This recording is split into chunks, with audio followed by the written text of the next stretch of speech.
Disclaimer, এই ভিডিওতে বলা কাহিনী বিভিন্ন সূত্র থেকে সংগ্রহ করা হয়েছে এবং এটি স্থানীয় লোককথা ও প্রচলিত গল্পের উপর ভিত্তি করে তৈরি। আমরা এর সত্যতা যাচাই করিনি। দর্শকরা অনুগ্রহ করে এটি বিনোদন হিসেবেই উপভোগ করুন। আজকে আমরা একটা অত্যন্ত গা ছমছমে বিষয় নিয়ে এই গভীর আলোচনাটা শুরু করতে চলেছি। আমাদের আজকের মূল কেন্দ্রবিন্দু হল উত্তর ২৪ পরগনার বারাসাতের একটি ভীষণ অদ্ভুত আর সত্য ঘটনা অবলম্বনে লেখা shadows in the Barasat window. হ্যাঁ, মানে এই সোর্স মেটেরিয়ালটা পড়ার পর রাতের বেলা একা ছাদে যাওয়ার আগে যে কাউকে অন্তত দুবার ভাবতে হবে। তবে আমাদের এই আলোচনার লক্ষ্য কিন্তু কেবল একটা গতানুগতিক ভুতুরে গল্প বলা নয়।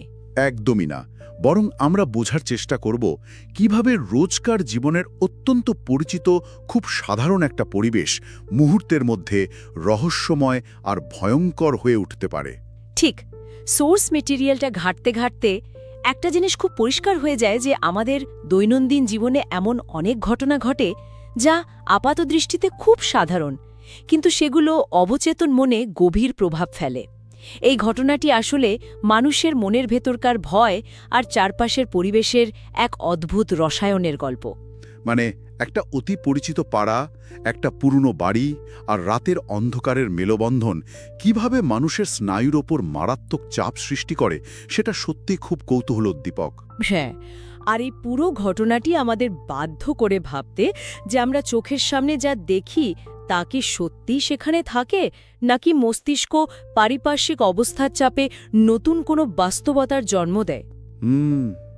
সোর্স মেটেরিয়ালে ঘটনার শুরুটা কিন্তু হয়েছিল অত্যন্ত সাধারণ এবং আনন্দমুখর একটা পরিবেশে। সময়টা ছিল পুজোর ছুটি। কথক এবং তার দুই বন্ধু তন্ময় আর অর্ক, এরা সবাই মিলে বারাসাতে তন্ময়ের বাড়িতে ছুটি কাটাতে গিয়েছিল। পুজোর ছুটি মানেই তো একটা উৎসবের আমেজ, বন্ধুদের সাথে আড্ডা আর দৈনন্দিন জীবনের একঘেয়েমি থেকে একটা সাময়িক মুক্তি।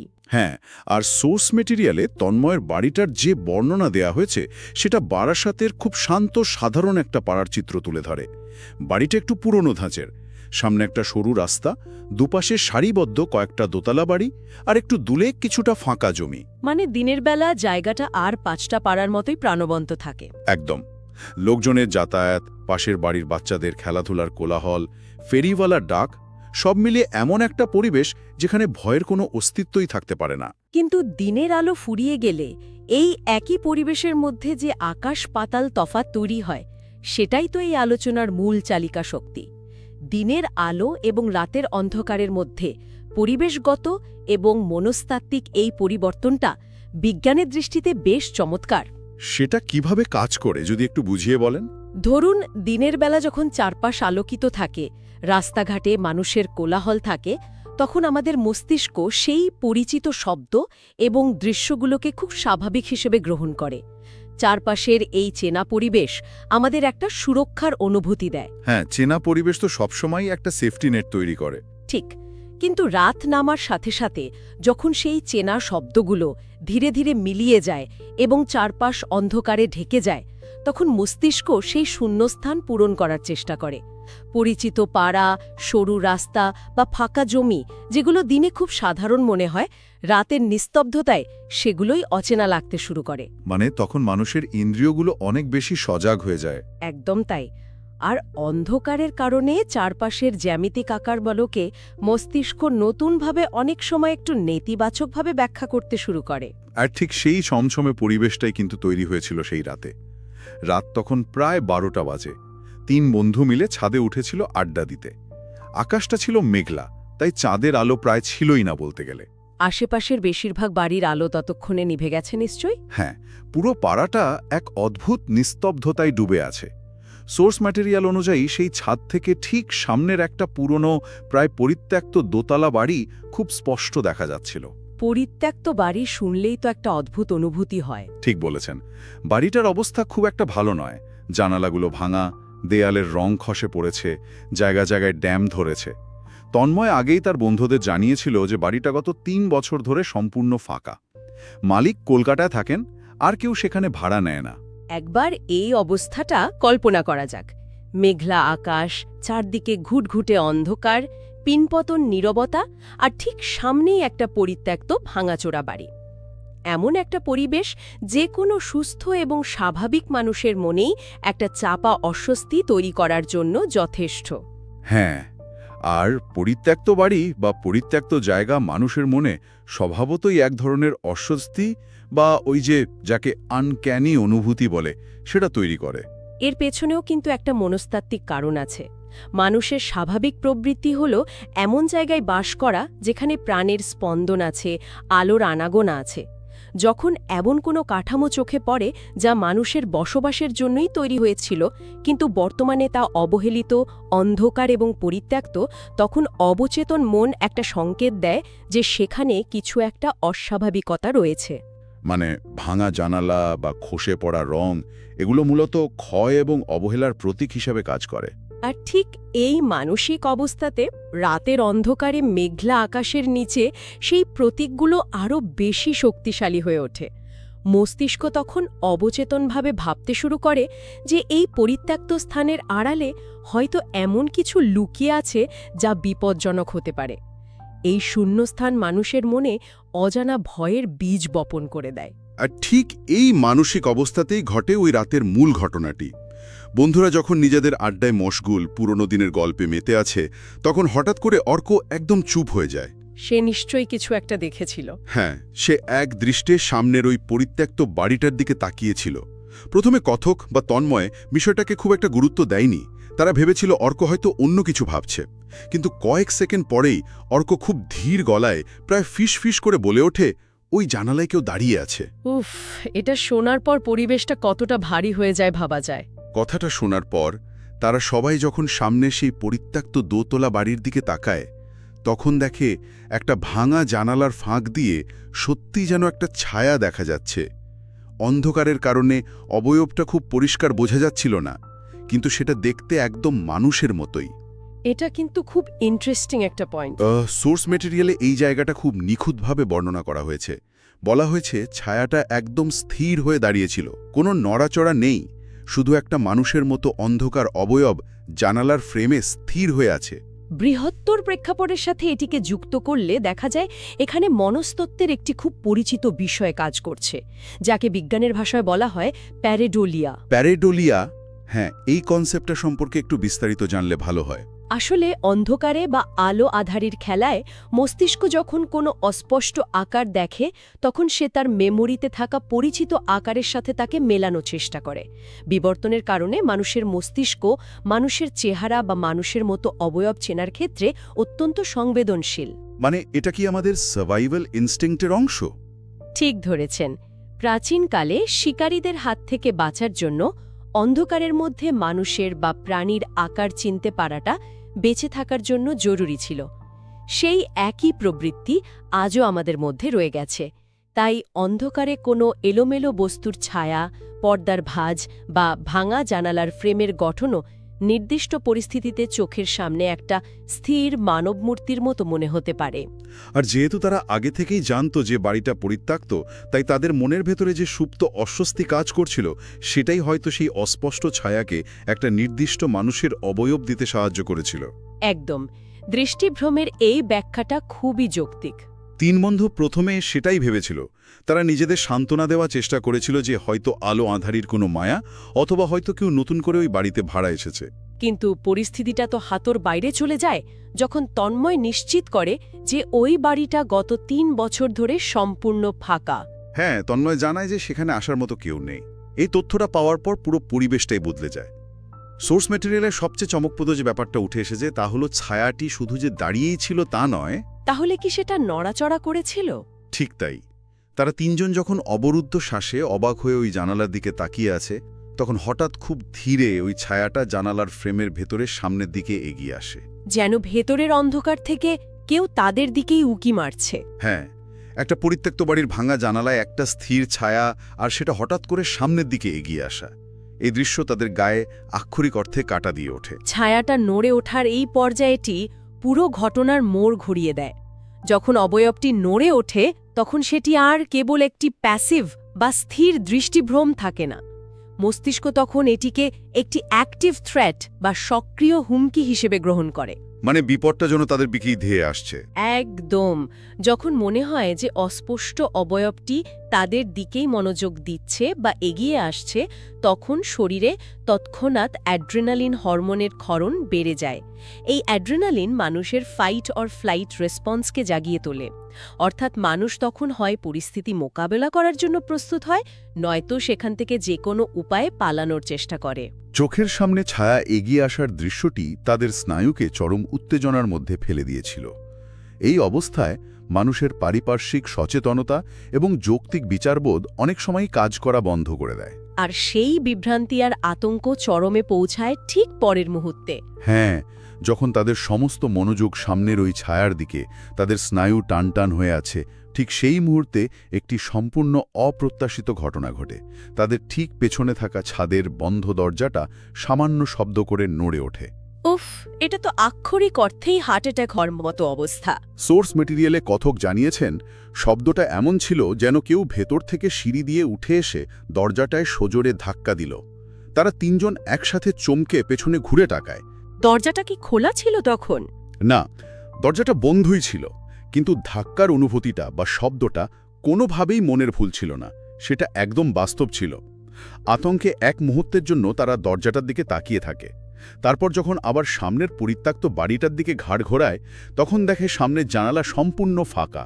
ছায়াটা সেখানে আর নেই, ঘন অন্ধকারে যেন সেটা মিলিয়ে গেছে। এই জায়গাটিতে দুটো আলাদা ইন্দ্রিয়ের মধ্যে একটা মারাত্মক সংঘাত তৈরি হয়েছে, দৃষ্টিশক্তি এবং শ্রবণ শক্তি।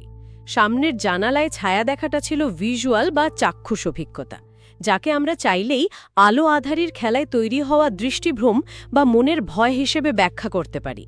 কিন্তু পেছনের বন্ধ দরজা নড়ে ওঠা আর তার স্পুষ্ট শব্দ হওয়াটা তো অডিটরি বা শ্রবণগত এবং ফিজিক্যাল প্রমাণ। একদম ঠিক। এই দুটি ঘটনা যখন একসাথে একই মুহূর্তে ঘটে, তখন মস্তিষ্ক আর হিসেব মেলাতে পারে না যে কোনটা বাস্তব আর কোনটা কল্পনা। দৃষ্টির ভয় যখন বাস্তব কম্পন এবং শব্দের ভয়ের সাথে মিলে যায়, তখন যৌক্তিক চিন্তাভাবনা করার ক্ষমতা পুরোপুরি লোপ পায়। আর ছায়াটি হঠাৎ করে উধাও হয়ে যাওয়াটা এই ভয়ের মাত্রাকে আরও বহুগুণ বাড়িয়ে দেয়। কারণ এখন আর ভয়ের উৎসটি চোখের সামনে নির্দিষ্ট কোনো জায়গা নেই। অজানা অদৃশ্য ভয় সবসময় দৃশ্যমান ভয়ের চেয়ে অনেক বেশি শক্তিশালী এবং যন্ত্রণাদায়ক হয়। সেই চরম আতঙ্কের মুহূর্তে তারা বুঝতে পারে যে ছাদে আর এক মুহূর্ত থাকাও নিরাপদ নয়। ভয় এবং বিভ্রান্তি নিয়ে তারা দ্রুত ছাদ থেকে নিচে নামার সিদ্ধান্ত নেয়। কিন্তু সোর্স মেটেরিয়ালের আসল টুইস্ট বা চমকটা অপেক্ষা করছিল সিঁড়িতে। ঠিক নিচে নামার সময় সিঁড়ির অর্ধেক পথে এসে তন্ময় হঠাৎ থেমে যায়। সে বাকিদের দিকে ফিরে একটা খুব সাধারণ কিন্তু সেই থমথমে পরিস্থিতিতে হাড় হিম করা একটা প্রশ্ন করে বসে। প্রশ্নটা কি ছিল?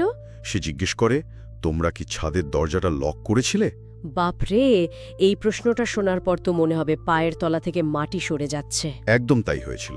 তারা কেউই নিশ্চিত করে মনে করতে পারছিল না যে ছাদে ওঠার সময় তারা দরজার ছিটকিনি আটকে ছিল কিনা। বুকের ধুকপুকুনি নিয়ে তারা যখন নিচে নেমে আসে, তখন দেখে ছাদের দরজাটা সামান্য আধখোলা হয়ে আছে। আধখোলা দরজার এই দৃশ্যটি পুরো ঘটনাটিকে একটি মনস্তাত্ত্বিক থ্রিলারের পর্যায়ে নিয়ে যায়। স্মৃতি এবং চরম চাপের মধ্যে মস্তিষ্ক কিভাবে কাজ করে, এটা তার একটা বড় প্রমাণ। মানে শর্ট টার্ম মেমোরির বিষয়টা বলছেন তো? হ্যাঁ, যখন মানুষ চরম ভয়ের মধ্যে থাকে, তখন তার শর্ট টার্ম মেমোরি বা সাময়িক স্মৃতি অনেক সময় সঠিকভাবে কাজ করে না।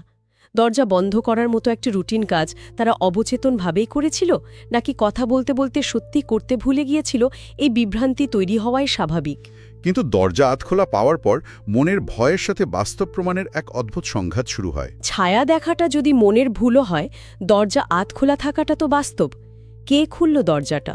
বাতাসের ধাক্কায় কি ছিটকিনি ছাড়া দরজা ওরকম শব্দ করে খুলতে পারে, নাকি সত্যিই অন্য কিছু ঘটেছিল? এই উত্তর না পাওয়া প্রশ্নগুলোই ভয়ের আসল বীজ বপন করে, যা সহজে মন থেকে মুছে যায় না।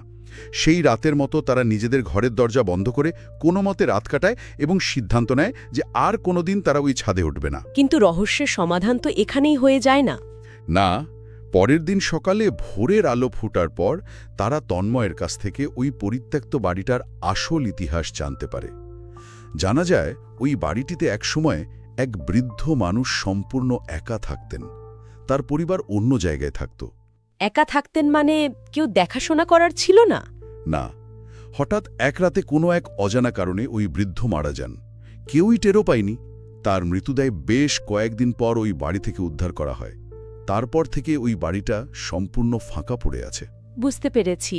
আর স্বাভাবিকভাবেই পাড়ার লোকজনের মুখে মুখে একটা গুজব বা মিথ ছড়িয়ে পড়েছে যে মাঝে মধ্যেই নাকি রাতের দিকে ওই দোতলার জানালায় কারো ছায়া দেখা যায়।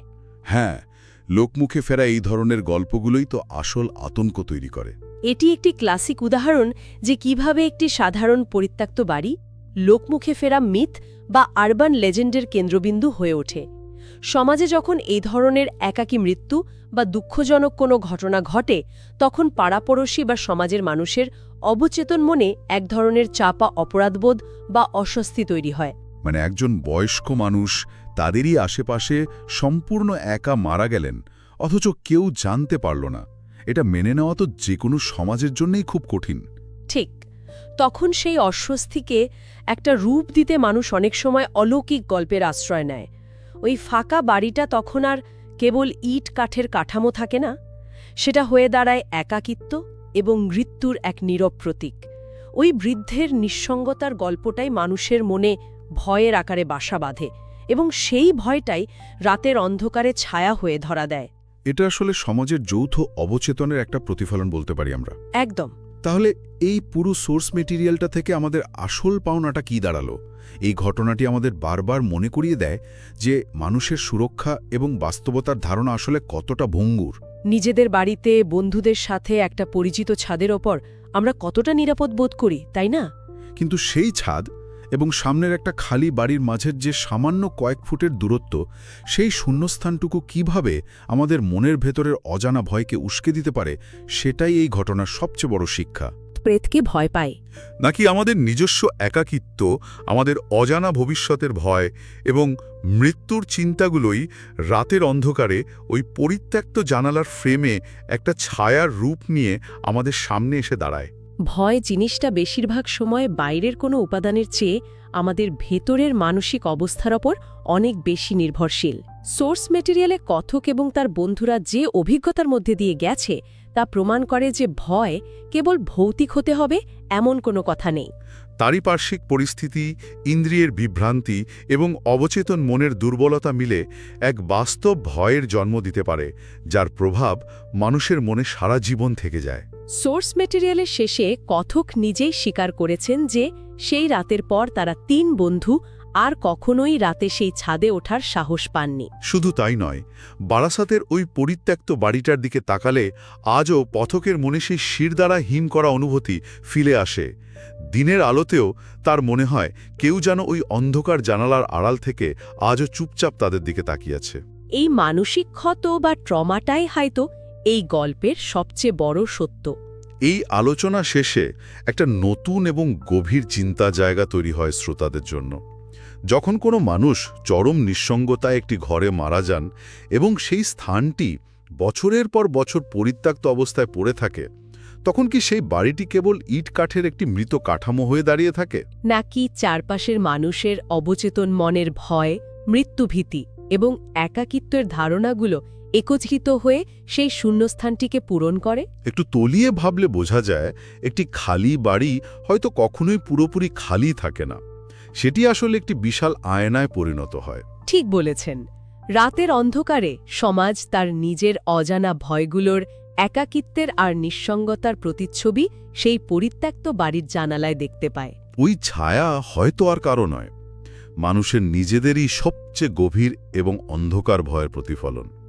এই ভাবনাটা শ্রোতাদের জন্য একটা দারুণ চিন্তার খোরাক হতে পারে। সত্যি, পরিচিত পরিবেশের আড়ালে লুকিয়ে থাকা আমাদের নিজেদের মনের অন্ধকার দিকগুলো নিয়ে ভাবার এর চেয়ে ভালো উপায় আর হতে পারে না। একটা সাধারণ ঘটনা কিভাবে আমাদের মনের এত গভীরে নাড়া দিতে পারে, তা এই সোর্স মেটেরিয়ালটার গভীর বিশ্লেষণ না করলে হয়তো অজানাই থেকে যেত। এই চিন্তার খোরাক নিয়েই আমরা আজকের এই গভীর আলোচনা এখানেই শেষ করছি।